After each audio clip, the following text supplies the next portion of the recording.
ਸਤਿ ਸ੍ਰੀ ਅਕਾਲ ਜੀ। ਤੁਸੀਂ ਵੇਖ ਰਹੇ ਹੋ ਅਜੀਤ ਵੈਬ ਟੀਵੀ। ਅਜੀਤ ਖਬਰਾਂ ਦੇ ਅੱਜ ਦੇ ਇਸ ਬੁਲੇਟਿਨ ਦੇ ਵਿੱਚ ਮੈਂ ਕਮਲਪ੍ਰੀਤ ਸਿੰਘ ਤੁਹਾਡਾ ਸਾਰਿਆਂ ਦਾ ਸਵਾਗਤ ਕਰਦਾ ਹਾਂ ਤੇ ਰੋਜ਼ਾਨਾ ਦੀ ਤਰ੍ਹਾਂ ਆਓ ਸਭ ਤੋਂ ਪਹਿਲਾਂ ਇੱਕ ਝਾਤ ਅੱਜ ਦੀਆਂ ਚੋਣਵੀਆਂ ਖਬਰਾਂ ਤੇ। ਪਟਿਆਲਾ 'ਚ ਫੇਰ ਝੜਪ, ਮੋਤੀ ਮਹਿਲ ਘੇਰਨ ਜਾਂਦੇ ਬੇਰੁਜ਼ਗਾਰਾਂ ਤੇ ਲਾਠੀ ਚਾਰਜ। 2 ਅਗਸਤ ਤੋਂ ਖੁੱਲਣਗੇ ਪੰਜਾਬ ਦੇ ਸਾਰੇ ਸਕੂਲ, ਸਰਕਾਰ ਨੇ ਸ਼ਰਤਾਂ ਸਮੇਤ ਦਿੱਤੀ ਪ੍ਰਵਾਨਗੀ। ਕੈਪਟਨ ਵੱਲੋਂ ਸ਼ਹੀਦ ਊਧਮ ਸਿੰਘ ਨੂੰ ਸਿਜਦਾ, ਆਜ਼ਾਦੀ ਸੰਘਰਸ਼ ਦੇ ਗੁਮਨਾਮ ਨਾਇਕਾਂ ਦੇ ਸਤਿਕਾਰ ਵਿੱਚ ਯਾਦਗਾਰ ਬਣਾਉਣ ਦਾ ਐਲਾਨ। 105 ਸਾਲਾ ਕੌਮਾਂਤਰੀ ਐਥਲੀਟ ਬੇਬੇ ਮਾਨ ਕੌਰ ਦਾ ਦੇਹਾਂਤ ਅਤੇ ਹਰਸਿਮਰਤ ਕੌਰ ਬਾਦਲ ਦੀ ਅਗਵਾਈ ਵਿੱਚ ਵਫਦ ਨੇ ਰਾਸ਼ਟਰਪਤੀ ਕੋਵਿੰਦ ਨਾਲ ਕੀਤੀ ਮੁਲਾਕਾਤ। ਤੇ ਹੁਣ ਇਹਨਾਂ ਖਬਰਾਂ ਦਾ ਵਿਸਥਾਰ ਤੇ ਬਾਕੀ ਦੀਆਂ ਅਹਿਮ ਖਬਰਾਂ ਦੀ ਜਾਣਕਾਰੀ। ਕੋਰੋਨਾ ਮਾਮਲਿਆਂ 'ਚ ਕਮੀ ਆਉਣ ਤੋਂ ਬਾਅਦ ਪੰਜਾਬ ਸਰਕਾਰ ਨੇ ਅਹਿਮ ਫੈਸਲਾ ਲਿਆ ਹੈ। दरअसल 2 अगस्त ਤੋਂ ਪੰਜਾਬ ਦੇ ਸਰਕਾਰੀ ਤੇ ਪ੍ਰਾਈਵੇਟ ਸਕੂਲ ਖੁੱਲ੍ਹਣ ਜਾ ਰਹੇ ਹਨ, ਜਿਸ ਲਈ ਸਰਕਾਰ ਨੇ ਇੱਕ ਆਰਡਰ ਜਾਰੀ ਕੀਤਾ ਹੈ। ਇਸ ਮੁਤਾਬਕ ਸਕੂਲ ਪ੍ਰਸ਼ਾਸਨ ਤੇ ਬੱਚਿਆਂ ਨੂੰ ਕੋਵਿਡ ਨਿਯਮਾਂ ਦੀ ਪਾਲਣਾ ਕਰਨੀ ਪਵੇਗੀ। ਇਸ ਵਿੱਚ ਸੋਸ਼ਲ ਡਿਸਟੈਂਸਿੰਗ ਤੇ ਮਾਸਕ ਪਾਉਣਾ ਆਦਿ ਸ਼ਾਮਲ ਹਨ। ਇਸ ਦੇ ਨਾਲ ਹੀ ਸੂਬੇ 'ਚ ਪਾਬੰਦੀਆਂ ਨੂੰ 20 ਜੁਲਾਈ ਤੋਂ ਵਧਾ ਕੇ 10 ਅਗਸਤ ਤੱਕ ਕਰ ਦਿੱਤਾ ਗਿਆ ਹੈ। ਰੋਜ਼ਗਾਰ ਪ੍ਰਾਪਤੀ ਲਈ ਬੇਰੁਜ਼ਗਾਰ ਸਾਂਝਾ ਮੋਰਚਾ ਵੱਲੋਂ ਅੱਜ ਮੁੱਖ ਮੰਤਰੀ ਕੈਪਟਨ ਅਮਰਿੰਦਰ ਸਿੰਘ ਦੀ ਰਿਹਾਇਸ਼ ਨਿਊ ਮੋਤੀ ਬਾਗ ਪੈਲੇਸ ਵੱਲ ਕੀਤੇ ਗਏ ਰੋਸ ਪ੍ਰੋਗਰਾਮ ਦੌਰਾਨ YPS ਚੌਂਕ ਉੱਤੇ ਵੱਡੀ ਗਿਣਤੀ ਵਿੱਚ ਤਾਇਨਾਤ ਪੁਲਿਸ ਵੱਲੋਂ ਪ੍ਰਦਰਸ਼ਨਕਾਰੀਆਂ ਨੂੰ ਰੋਕ ਲਿਆ ਗਿਆ ਅਤੇ ਉਨ੍ਹਾਂ ਤੇ ਲਾਠੀਚਾਰਜ ਕਰਨ ਤੋਂ ਇਲਾਵਾ ਮਹਿਲਾ ਪ੍ਰਦਰਸ਼ਨਕਾਰੀਆਂ ਦੀ ਖਿੱਚਧੂ ਵੀ ਕੀਤੀ ਗਈ। ਇਸ ਦੌਰਾਨ 5 ਵੱਖ-ਵੱਖ ਬੇਰੁਜ਼ਗਾਰ ਅਧਿਆਪਕ ਤੇ ਬੇਰੁਜ਼ਗਾਰ ਸਿਹਤ ਕਰਮੀਆਂ ਆਧਾਰਿਤ ਜਥੇਬੰਦੀਆਂ ਦੇ ਰੋਸ ਪ੍ਰੋਗਰਾਮ ਵਿੱਚ ਮਹਿਲਾ ਕਾਰਕੁਨ ਵੀ ਸ਼ਾਮਲ ਸਨ। ਪ੍ਰਦਰਸ਼ਨਕਾਰੀ ਜਦੋਂ ਆਪਣੇ ਕੀਤੇ ਐਲਾਨ ਮੁਤਾਬਕ ਮੋਤੀ ਮਹਿਲ ਵੱਲ ਨੂੰ ਅੱਗੇ ਵਧਣ ਦੀ ਕੋਸ਼ਿਸ਼ ਕਰਨ ਲੱਗੇ ਤਾਂ ਪੁਲਿਸ ਨੇ ਸਖਤੀ ਵਰਤੀ, ਜਿਸ ਤੋਂ ਬਾਅਦ ਪ੍ਰਦਰਸ਼ਨਕਾਰੀਆਂ ਨੇ ਚੌਂਕ ਤੇ ਧਰਨਾ ਲਗਾ ਦਿੱਤਾ। ਸੁਖਵਿੰਦਰ ਸਿੰਘ ਢੱਲਵਾ, ਬੇਰੁਜ਼ਗਾਰ ਸਾਂਝਾ ਮੋਰਚਾ ਪੰਜਾਬ। ਕਿਹੜੇ ਜਥੇਬੰਦੀ ਸਾਂਝਾ? ਅੱਜ ਅਸੀਂ 5 ਬੇਰੁਜ਼ਗਾਰ ਜਥੇਬੰਦੀਆਂ ਦੇ ਸਾਂਝੇ ਮੋਰਚੇ ਵੱਲੋਂ ਜਿਹੜਾ ਕਿ ਸੰਗਰੂਰ ਸਾਂਝਾ ਮੋਰਚਾ ਚੱਲਦਾ ਸਿੱਖਿਆ ਮੰਤਰੀ ਵਿਜੇਂਦਰ ਸਿੰਗਲਾ ਦੀ ਕੋਠੀ ਦੇ ਗੇਟ ਤੇ, ਇਸ ਮੋਰਚੇ ਵੱਲੋਂ ਮੋਤੀ ਮਹਿਲ ਨੂੰ ਜਾ ਕੇ ਆਪਣੇ ਰੁਜ਼ਗਾਰ ਲਈ ਮੰਗ ਕਰਦੇ ਆ ਰਹੇ ਹਾਂ ਕਿ ਘਰ ਘਰ ਨੌਕਰੀ ਲਈ ਜੋ ਵਾਅਦਾ ਕੀਤਾ ਸੀ ਕਾਂਗਰਸ ਸਰਕਾਰ ਨੇ ਉਹ ਪੂਰਾ ਕੀਤਾ ਜਾਵੇ, ਉਮਰ ਹੱਦ ਦੇ ਵਿੱਚ ਛੋਟ ਦਿੱਤੀ ਜਾਵੇ, ਸਾਨੂੰ ਰੁਜ਼ਗਾਰ ਦਿੱਤਾ ਜਾਵੇ, ਆਪਣਾ ਵਾਅਦਾ ਕਾਂਗਰਸ ਸਰਕਾਰ ਪੂਰਾ ਕਰੇ। ਇਸ ਮੰਗ ਨੂੰ ਲੈ ਕੇ ਬੇਰੁਜ਼ਗਾਰ ਸਾਂਝੇ ਮੋਰਚੇ ਵੱਲੋਂ ਅੱਜ ਅਸੀਂ ਫੇਰ ਮੋਤੀ ਮਹਿਲ ਇਕੱਠੇ ਹੋ ਕੇ ਬਹੁਤ ਜਲਦੀ ਮੋਤੀ ਮਹਿਲ ਨੂੰ ਜਾ ਰਹੇ ਹਾਂ 12 ਗਾਰਡਨ ਪਟਿਆਲਾ ਤੋਂ ਜੀ। 2018 ਤੋਂ ਲੈ ਕੇ ਦਰਜਨਾਂ ਮੀਟਿੰਗਾਂ ਹੋ ਚੁੱਕੀਆਂ, ਅਨੇਕਾਂ ਮੀਟਿੰਗਾਂ ਬੇਸਿੱਟਾ ਰਹੀਆਂ ਨੇ। ਅਨੇਕਾਂ ਮੀਟਿੰਗਾਂ ਦੇ ਵਿੱਚੋਂ ਮੰਤਰੀ ਜਾਂ ਸਿੱਖਿਆ ਮੰਤਰੀ ਜਾਂ ਸਿਹਤ ਮੰਤਰੀ ਗੈਰ ਹਾਜ਼ਰ ਹੁੰਦੇ ਆ ਰਹੇ ਨੇ, ਪਰੰਤੂ ਭਰਤੀ ਸੰਬੰਧੀ ਅਜੇ ਤੱਕ ਕੋਈ ਐਲਾਨ ਨਹੀਂ ਕੀਤਾ। ਇਸ ਕਰਕੇ ਸਾਨੂੰ ਵਾਰ-ਵਾਰ ਮੋਤੀ ਮਹਿਲ ਆਪਣਾ ਪ੍ਰੋਟੈਸਟ ਕਰਨਾ ਪੈ ਰਿਹਾ ਹੈ। ਮੋਤੀ ਮਹਿਲ ਜਾਵਾਂਗੇ, ਮੰਗ ਹੈ ਪੰਜਾਬ ਦੇ ਮੁੱਖ ਮੰਤਰੀ ਦੇ ਨਾਲ ਬੇਰੁਜ਼ਗਾਰਾਂ ਦੀ ਮੀਟਿੰਗ ਤੱਕ ਕਰਵਾਈ ਜਾਵੇ। ਸ਼ਹੀਦ ਊਧਮ ਸਿੰਘ ਨੂੰ ਉਹਨਾਂ ਦੇ 82ਵੇਂ ਸ਼ਹੀਦੀ ਦਿਹਾੜੇ ਮੌਕੇ ਸ਼ਰਧਾਂਜਲੀ ਭੇਂਟ ਕਰਨ ਲਈ ਮੁੱਖ ਮੰਤਰੀ ਅੱਜ ਸੁਨਾਮ ਪਹੁੰਚੇ।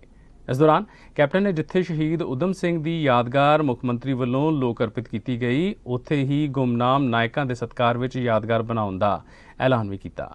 ਕੈਪਟਨ ਅਮਰਿੰਦਰ ਸਿੰਘ ਨੇ ਐਲਾਨ ਕੀਤਾ ਕਿ ਉਹਨਾਂ ਦੀ ਸਰਕਾਰ ਵੱਲੋਂ ਭਾਰਤੀ ਆਜ਼ਾਦੀ ਸੰਘਰਸ਼ ਦੌਰਾਨ ਅੰਡੇਮਾਨ ਦੀ ਸੈਲੂਲਰ ਜੇਲ੍ਹ ਵਿੱਚ ਜਾਨਾਂ ਨਿਛਾਵਰ ਕਰਨ ਵਾਲੇ ਅਣਗਿਣਤ ਗੁਮਨਾਮ ਨਾਇਕਾਂ ਪ੍ਰਤੀ ਸ਼ਰਧਾ ਤੇ ਸਤਿਕਾਰ ਵਜੋਂ ਇੱਕ ਯਾਦਗਾਰ ਦਾ ਨਿਰਮਾਣ ਛੇਤੀ ਕੀਤਾ ਜਾਵੇਗਾ। ਰਾਜ ਪੱਧਰੀ ਸਮਾਗਮ ਦੌਰਾਨ ਸ਼ਹੀਦ ਊਧਮ ਸਿੰਘ ਯਾਦਗਾਰ ਲੋਕਾਂ ਨੂੰ ਸਮਰਪਿਤ ਕਰਨ ਤੋਂ ਬਾਅਦ ਸੰਬੋਧਨ ਕਰਦੇ ਹੋਏ ਮੁੱਖ ਮੰਤਰੀ ਨੇ ਕਿਹਾ ਕਿ ਮੁਲਕ ਦੇ ਆਜ਼ਾਦੀ ਅੰਦੋਲਨ ਵਿੱਚ ਲਾਮਿਸਾਲ ਯੋਗਦਾਨ ਪਾਉਣ ਵਾਲੇ ਅਜਿਹੇ ਦੇਸ਼ ਭਗਤਾਂ ਅਤੇ ਆਜ਼ਾਦੀ ਘੁਲਾਟੀਆਂ, ਖਾਸ ਕਰਕੇ ਪੰਜਾਬ ਨਾਲ ਸੰਬੰਧਿਤ ਵਤਨ ਪ੍ਰਸਤਾਂ ਦੀ ਸ਼ਨਾਖਤ ਕਰਨ ਲਈ ਉੱਘੇ ਇਤਿਹਾਸਕਾਰਾਂ ਅਤੇ ਵਿਦਵਾਨ ਪਹਿਲਾਂ ਹੀ ਬਹੁਤ ਖੋਜ ਕਰ ਚੁੱਕੇ ਹਨ। ਪੰਜਾਬ ਦੀ 105 ਸਾਲਾ ਐਥਲੀਟ ਬੇਬੇ ਮਾਨ ਕੌਰ ਦਾ ਅੱਜ ਦੇਹਾਂਤ ਹੋ ਗਿਆ। ਬੇਬੇ ਮਾਨ ਕੌਰ ਡੇਰਾ ਬੱਸੀ ਦੇ ਸ਼ੁੱਧੀ ਆਯੁਰਵੈਦਿਕ ਹਸਪਤਾਲ ਵਿੱਚ ਜ਼ੇਰੇ ਇਲਾਜ ਸਨ, ਜਿੱਥੇ ਉਹਨਾਂ ਨੇ ਆਖਰੀ ਸਾਹ ਲਏ। ਬੇਬੇ ਮਾਨ ਕੌਰ ਕੈਂਸਰ ਦੀ ਬਿਮਾਰੀ ਨਾਲ ਪੀੜਤ ਸਨ। ਬੇਬੇ ਮਾਨ ਕੌਰ ਦੇ ਦੇਹਾਂਤ ਦੀ ਖਬਰ ਦਿੰਦੇ ਉਹਨਾਂ ਦੇ ਪੁੱਤਰ ਗੁਰਦੇਵ ਸਿੰਘ ਨੇ ਦੱਸਿਆ ਕਿ ਉਹਨਾਂ ਦੀ ਹਾਲਤ ਵਿੱਚ ਸੁਧਾਰ ਹੋ ਰਿਹਾ ਸੀ, ਪਰ ਅੱਜ ਦੁਪਹਿਰ ਅਚਾਨਕ ਉਹਨਾਂ ਦੀ ਹਾਲਤ ਖਰਾਬ ਹੋ ਗਈ ਸੀ। ਬੇਬੇ ਮਾਨ ਕੌਰ ਦੇ ਦੇਹਾਂਤ ਦੀ ਖਬਰ ਨਾਲ ਸੋਗ ਦੀ ਲਹਿਰ ਦੌੜ ਗਈ ਹੈ। ਸ਼੍ਰੋਮਣੀ ਅਕਾਲੀ ਦਲ ਆਪਣੀ ਸਹਿਯੋਗੀ ਪਾਰਟੀ ਬਸਪਾ ਦੇ ਨਾਲ ਖੇਤੀਬਾੜੀ ਐਕਟ ਦੇ ਵਿਰੋਧ ਵਿੱਚ ਲਗਭਗ ਹਰ ਰੋਜ਼ ਸੰਸਦ ਦੇ ਬਾਹਰ ਪ੍ਰਦਰਸ਼ਨ ਕਰ ਰਿਹਾ ਹੈ। ਇਸੇ ਕੜੀ ਵਿੱਚ ਸਾਬਕਾ ਕੇਂਦਰੀ ਮੰਤਰੀ ਹਰਸਿਮਰਤ ਕੌਰ ਬਾਦਲ ਦੀ ਅਗਵਾਈ ਵਿੱਚ ਇੱਕ ਵਫਦ ਨੇ ਅੱਜ ਦੁਪਹਿਰ ਰਾਸ਼ਟਰਪਤੀ ਭਵਨ ਵਿਖੇ ਰਾਮਨਾਥ ਕੋਵਿੰਦ ਨਾਲ ਮੁਲਾਕਾਤ ਕੀਤੀ। ਸ਼੍ਰੋਮਣੀ ਅਕਾਲੀ ਦਲ ਦੀ ਸੰਸਦ ਮੈਂਬਰ ਹਰਸਿਮਰਤ ਕੌਰ ਬਾਦਲ ਦੀ ਅਗਵਾਈ ਵਿੱਚ ਬਸਪਾ, NCP ਅਤੇ ਜੰਮੂ ਕਸ਼ਮੀਰ ਨੈਸ਼ਨਲ ਕਾਨਫਰੰਸ ਦੇ ਸੰਸਦ ਮੈਂਬਰਾਂ ਨੇ ਰਾਸ਼ਟਰਪਤੀ ਨਾਲ ਮੁਲਾਕਾਤ ਕੀਤੀ। ਹਰਸਿਮਰਤ ਬਾਦਲ ਨੇ ਕਿਹਾ ਕਿ ਮੀਟਿੰਗ ਵਿੱਚ ਸੰਸਦ ਭਵਨ ਵਿੱਚ ਕਿਸਾਨਾਂ ਅਤੇ ਹੋਰ ਮੁੱਦਿਆਂ ਤੇ ਚਰਚਾ ਨਹੀਂ ਹੋ ਰਹੀ, ਇਸ ਲਈ ਇੱਕ ਸਾਂਝੀ ਸੰਸਦੀ ਕਮੇਟੀ ਬਣਾਉਣ ਦੀ ਮੰਗ ਕੀਤੀ ਗਈ ਹੈ ਤਾਂ ਜੋ ਸੰਸਦ ਭਵਨ ਵਿੱਚ ਵਿਚਾਰ ਵਟਾਂਦਰਾ ਕੀਤਾ ਜਾ ਸਕੇ। ਨਾਲ ਹੀ ਹਰਸਿਮਰਤ ਨੇ ਕਿਹਾ ਕਿ ਸਰਕਾਰ ਕਿਸਾਨਾਂ ਦੇ ਮੁੱਦਿਆਂ ਤੇ ਚਰਚਾ ਕਰਨ ਤੋਂ ਭੱਜ ਰਹੀ ਹੈ। ਇਸ ਲਈ ਅੱਜ ਅਸੀਂ ਰਾਸ਼ਟਰਪति ਨੂੰ मिले। लगातार 2 हफ्तों से सारा विपक्ष देश की सरकार से 2 मांगे रख रहा है कि जो लोगों के ज़रूरी मुद्दे हैं, जो देश के ज़रूरी मुद्दे हैं, उन पे विपक्ष को बोलना दिया जाए। और लगातार रोज़ इन दोनों मुद्दों पे, किसानी के मुद्दे पे और जो जासूसी का मुद्दा है, इस पे रोज़ सारी विपक्षी पार्टियां अपना एडजॉर्नमेंट मोशन दे रही है। लेकिन जिस सरकार का दायित्व होता है कि वो पार्लियामेंट को चलाएं, वो लगातार ये दोनों मुद्दों को स्टोन वॉल करके चर्चा का समय ही नहीं नियुक्त कर रही है। आज हमने राष्ट्रपति जी को ये बताने के लिए इधर पहुंचे हैं कि जितनी डेमोक्रेसी और डेमोक्रेटिक परंपराओं को जितना डेंजर आज की डेट में दिख रहा है कि संसद के बाहर लोगों की आवाज़ कुचली जा रही है। जैसे आप देख रहे हो किसानों के साथ पिछले साल भर से क्या हो रहा है, और अब संसद के अंदर लोगों के चुने हुए नुमाइंदों की आवाज़ भी कुचली जा रही है। तो ये डेमोक्रेसी का एक बहुत बड़ा नुकसान है और डेमोक्रेटिक इंस्टीट्यूशन का भी एक बहुत बड़ा नुकसान है। और as custodian of the country, conscious keeper of the nation, हम आपको अपील करते हैं कि इस सरकार पे दबाव पाया जाए कि लोगों के मुद्दे, विपक्षी पार्टियों के मुद्दे को एडमिट करके ये संसद चले। हम छोटी पार्टियां हो सकती हैं, लेकिन ये पार्टियां जम्मू कश्मीर से लेके लक्षद्वीप से लेके देश के सबसे बड़े राज्य यूपी से लेके बॉर्डर स्टेट पंजाब से लेके जो देश का पेट भरता है, हम अक्रॉस सारे जने छोटी पार्टियां इकट्ठे होकर राष्ट्रपति जी से यही मांग करने आए हैं कि इस सरकार पे दबाव पाया जाए कि संसद चले, लोगों के मुद्दे एड्रेस हो। हम एक पंजाब के राज्य से आते हैं, हमारा इतना बड़ा एक किसानी का मुद्दा है। आप देख रहे हैं कि साल भर से किसान सड़कों पे बैठा हुआ है, 8 महीने से दिल्ली के बॉर्डर पे बैठा है, 500 किसान ने जाने भी गंवा दी है। लेकिन संसद के अंदर जब कृषि मंत्री कहते हैं कि इस काले कानून करके एक भी किसान की मौत नहीं हुई है, तो आप सोचें ये आक्रोश को घटाना नहीं, आक्रोश को बढ़ाने का काम करता है। और जो ये सरकार कहती है एक आधे राज्य तक सीमित है, तो आज ये देश के कोने कोने से हम एमपीज अपने लोगों की बात लेके, ये देश भर के किसान का मुद्दा है। देश की नेशनल सिक्योरिटी का जो जासूसी का मुद्दा है, ये भी एक बहुत बड़ा अहम मुद्दा है। क्यों सरकार इन दोनों चीज़ों से भाग रही है? ये किसान अपनी जानें गंवा रहे हैं, किसान की क्यों नहीं सुन रही है? तो इसलिए हमने राष्ट्रपति जी को अपील किया कि आप सरकार पे दबाव पाइए कि एक जॉइंट सेलेक्ट कमेटी आप बना दीजिए राज्यसभा लोकसभा के एमपीज में। ये सरकार फेल हो चुकी है किसान के मुद्दे को सुलझाने में, तो एमपीज को बीच में डालिए। जब 500 किसान मर चुके हैं, तो 2024 तक कितने और हजार हम मारना चाहते हैं? सरकार कितने हजार किसान मारना चाहती है? तो आप नहीं संभाल पा रहे मुद्दे को, एक सेलेक्ट कमेटी बनाइए और हमको बीच में डालिए ताकि हम इस मुद्दे को संभालें, ये काले कानून वापस किए जाए। बठिंडा विखे ठेका मुलाजम संघर्ष मोर्चा ਵੱਲੋਂ रोज़ गार्डन के सामने ਧਰਨਾ ਪ੍ਰਦਰਸ਼ਨ ਕੀਤਾ ਗਿਆ। ਵਿੱਤ ਮੰਤਰੀ ਮਨਪ੍ਰੀਤ ਸਿੰਘ ਬਾਦਲ ਨੇ SSD ਗਰਲਜ਼ ਕਾਲਜ ਵਿੱਚ ਪ੍ਰੋਗਰਾਮ ਲਈ ਆਉਣਾ ਸੀ ਤਾਂ ਠੇਕਾ ਮੁਲਾਜ਼ਮਾਂ ਵੱਲੋਂ ਮਨਪ੍ਰੀਤ ਬਾਦਲ ਦਾ ਘਿਰਾਓ ਕਰਨ ਦੇ ਲਈ ਰੋਸ ਮਾਰਚ ਕਾਲਜ ਵੱਲ ਸ਼ੁਰੂ ਕਰ ਦਿੱਤਾ, ਪਰ ਪੁਲਿਸ ਨੇ ਕਾਲਜ ਤੋਂ ਪਿੱਛੇ ਹੀ ਉਹਨਾਂ ਨੂੰ ਰੋਕ ਲਿਆ। ਇਸ ਦੌਰਾਨ ਉਹਨਾਂ ਨੇ ਉੱਥੇ ਬੈਠ ਕੇ ਧਰਨਾ ਪ੍ਰਦਰਸ਼ਨ ਕੀਤਾ ਅਤੇ ਮਨਪ੍ਰੀਤ ਸਿੰਘ ਬਾਦਲ ਦੇ ਖਿਲਾਫ ਕਾਲੀਆਂ ਝੰਡੀਆਂ ਲੈ ਕੇ ਨਾਅਰੇਬਾਜ਼ੀ ਵੀ ਕੀਤੀ। ਇਹ ਸਾਡੀਆਂ ਵੱਖ-ਵੱਖ ਜਥੇਬੰਦੀਆਂ ਨੇ ਜੋ ਇਹ ਸਰਕਾਰ ਕਹਿੰਦੀ ਸੀ ਮੈਂ ਘਰ ਘਰ ਰੁਜ਼ਗਾਰ ਦਊਂਗੀ, ਅਸੀਂ ਇਹਨਾਂ ਤੋਂ ਜਵਾਬ ਪੁੱਛਣ ਆਏ ਆ। ਜਿਹਨਾਂ ਤੁਸੀਂ ਪੱਕੇ ਕਰਨਾ ਸੀ ਸੜਕਾਂ ਤੇ ਰੂਲੀ ਜਾਂਦੇ ਨੇ, ਇਹ ਵੱਡੇ ਵੱਡੇ ਵਾਅਦੇ ਕਰਦੇ ਸੀ। 7.3 ਬੇਰੁਜ਼ਗਾਰੀ ਹੈਗੀ ਆ ਪੰਜਾਬ ਦੀ ਆ, ਇਹ ਕਹਿੰਦੇ ਸੀ ਨੌਕਰੀਆਂ ਦਿੱਤੀਆਂ। ਇਹਨਾਂ ਨੇ ਵੱਡੇ ਵੱਡੇ ਫਲੈਕਸ ਬੋਰਡ ਲਾਏ ਹੋਏ ਨੇ ਕਿ ਅਸੀਂ 85% ਨੌਕਰੀਆਂ ਦੇ ਦਿੱਤੀਆਂ। ਦੱਸੋ ਕਿੱਥੇ ਆ ਨੌਕਰੀਆਂ? 10-10 11 ਜਥੇਬੰਦੀਆਂ ਸੜਕਾਂ ਤੇ ਰੁਲੀ ਜਾਂਦੀਆਂ। ਨਸ਼ਾ ਮੁਕਤ ਕਰਨ ਨੂੰ ਕਹਿੰਦੇ ਸੀ, ਮਾਵਾਂ ਦੇ ਪੁੱਤ ਮਰ ਗਏ ਨੇ ਜੋ ਨਸ਼ੇ ਦੀਆਂ। ਸਿਰਫ ਇਹ ਇਕੱਲੇ ਝੂਠ ਤੇ ਲਾਰੇ ਇੱਥੇ ਲਾਉਣ ਆਏ ਆ। ਅਸੀਂ ਉਹਨਾਂ ਪਰਦਾਫਾਸ਼ ਕਰਨਾ ਆਵਾਂਗੇ ਜਿੰਨਾ ਚੱਕਰ ਸਾਡੇ ਦਮ ਰਹੂ ਸਾਹ ਰਹੂ, ਅਸੀਂ ਉਹਨਾਂ ਚੱਕਰ ਇਹਨਾਂ ਦਾ ਅਸੀਂ ਵਿਰੋਧ ਕਰਦੇ ਰਹਾਂਗੇ।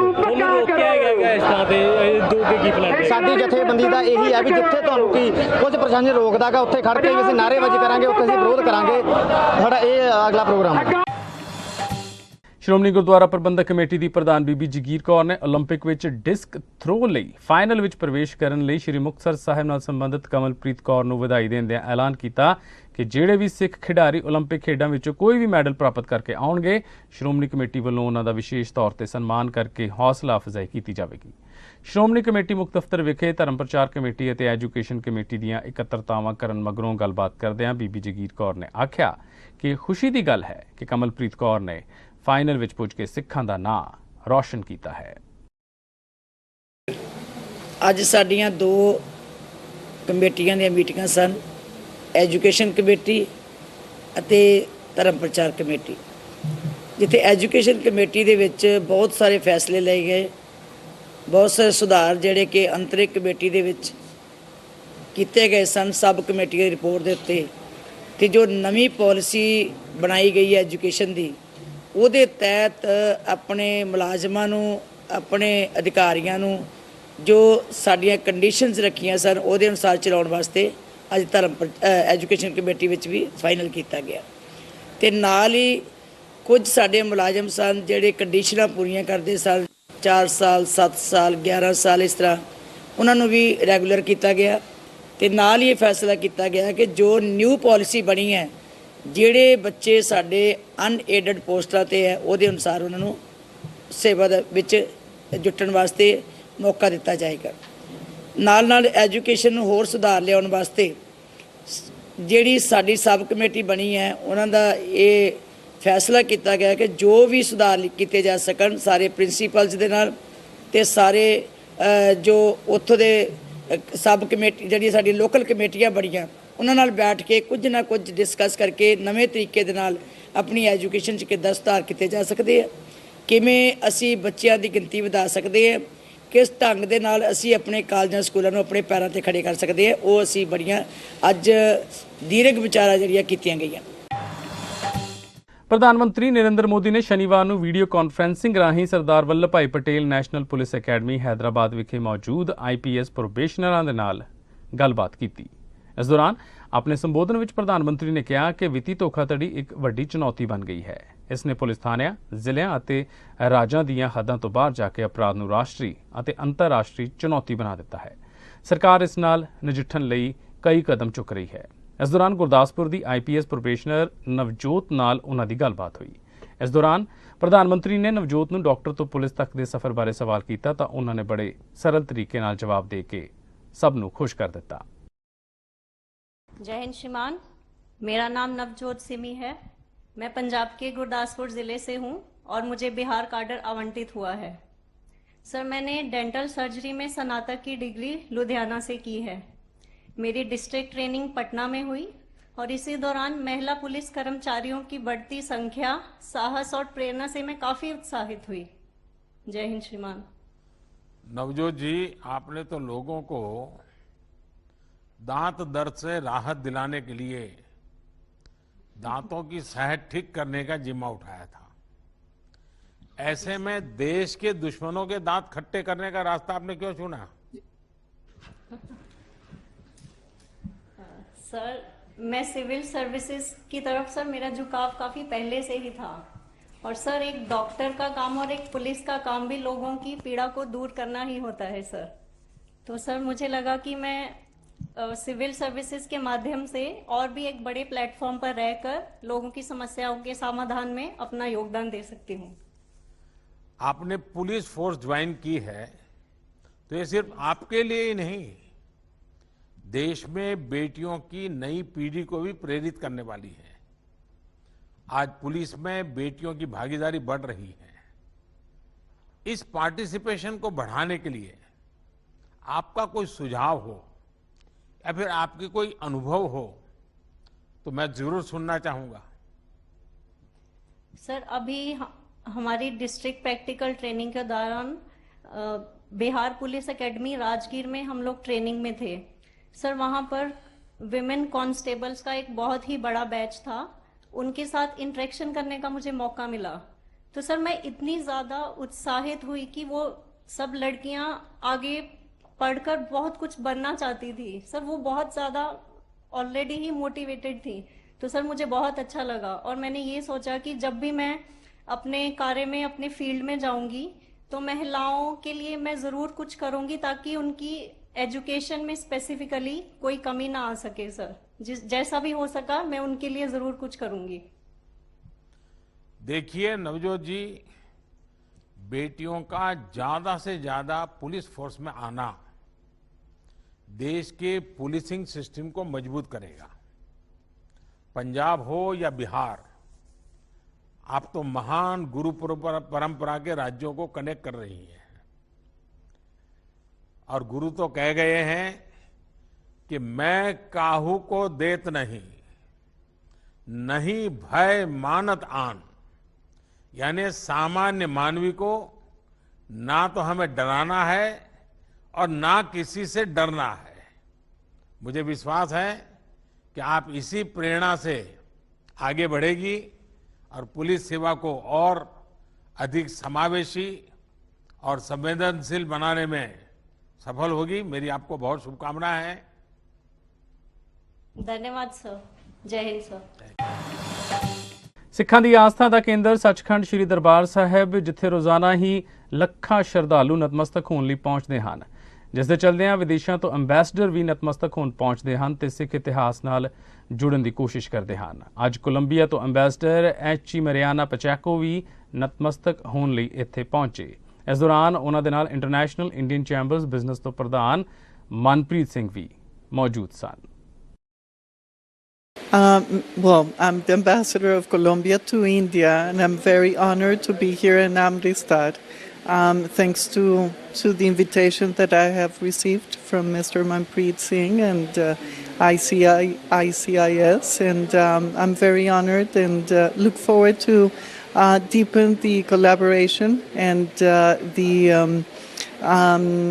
our economic and political relations, not only with New Delhi and India, but also with all the regions of India. Ludhiana ਦੇ ਬਾਬਾ ਥਾਨ ਸਿੰਘ ਚੌਂਕ ਨਜ਼ਦੀਕ ਇਮੀਗ੍ਰੇਸ਼ਨ ਦਾ ਕੰਮ ਕਰਨ ਵਾਲੇ ਬਿਜ਼ਨਸਮੈਨ ਦੇ ਬੱਚਿਆਂ ਨੂੰ ਫਿਲਮੀ ਅੰਦਾਜ਼ 'ਚ ਗੱਡੀ ਸਮੇਤ ਕਿਡਨੈਪ ਕਰਨ ਵਾਲੇ 2 ਕਿਡਨੈਪਰਾਂ ਨੂੰ ਇੱਕ ਵਿਅਕਤੀ ਨੇ ਬਹਾਦਰੀ ਦਾ ਸਬੂਤ ਦਿੰਦੇ ਹੋਏ ਗੱਡੀ ਵਿੱਚ ਐਕਟਿਵਾ ਮਾਰ ਕੇ ਰੋਕਿਆ ਤੇ ਮੌਕੇ ਤੇ ਇਕੱਠੇ ਹੋ ਕੇ ਲੋਕਾਂ ਦੀ ਮਦਦ ਨਾਲ ਦੋਸ਼ੀਆਂ ਨੂੰ ਕਾਬੂ ਕੀਤਾ। ਇਹੀ ਨਹੀਂ, ਕਿਡਨੈਪਰਾਂ ਦਾ ਖੂਬ ਕੁਟਾਪਾ ਵੀ ਤਾਰਿਆ ਗਿਆ, ਜਿਸ ਦੀ ਵੀਡੀਓ ਸੋਸ਼ਲ ਮੀਡੀਆ ਤੇ ਖੂਬ ਵਾਇਰਲ ਹੋ ਰਹੀ ਹੈ। ਬਾਅਦ ਵਿੱਚ ਉਹਨਾਂ ਦੋਸ਼ੀਆਂ ਨੂੰ ਪੁਲਿਸ ਦੇ ਹਵਾਲੇ ਕੀਤਾ ਗਿਆ। ਪੁਲਿਸ ਵੱਲੋਂ ਮਾਮਲੇ ਦੀ ਜਾਂਚ ਕੀਤੀ ਜਾ ਰਹੀ ਹੈ।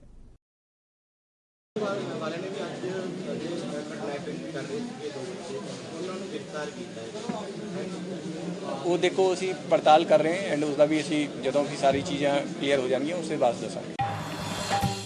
ਤੇ ਇਸ ਦੇ ਨਾਲ ਹੀ ਅਜੀਤ ਖਬਰਾਂ ਦਾ ਅੱਜ ਦਾ ਇਹ ਬੁਲੇਟਿਨ ਇੱਥੇ ਖਤਮ ਹੁੰਦਾ ਹੈ। ਕੱਲ ਤੁਹਾਡੀ ਖਿਦਮਤ ਦੇ ਵਿੱਚ ਤਾਜ਼ਾ ਤਰੀਨ ਖਬਰਾਂ ਦਾ ਇੱਕ ਹੋਰ ਬੁਲੇਟਿਨ ਲੈ ਕੇ ਅਸੀਂ ਫਿਰ ਹਾਜ਼ਰ ਹੋਵਾਂਗੇ। ਤਦ ਤੱਕ ਦੇ ਲਈ ਤੁਸੀਂ ਵੇਖਦੇ ਰਹੋ ਅਜੀਤ ਵੈਬ ਟੀਵੀ। ਦੇਸ਼ ਦੁਨੀਆ ਦੀਆਂ ਤਾਜ਼ਾ ਖਬਰਾਂ ਦੇ ਲਈ ਹੁਣੇ ਪਲੇ ਸਟੋਰ ਤੋਂ ਡਾਊਨਲੋਡ ਕਰੋ ਪੰਜਾਬ ਦੀ ਆਵਾਜ਼ ਅਜੀਤ ਨਿਊਜ਼ ਐਪ।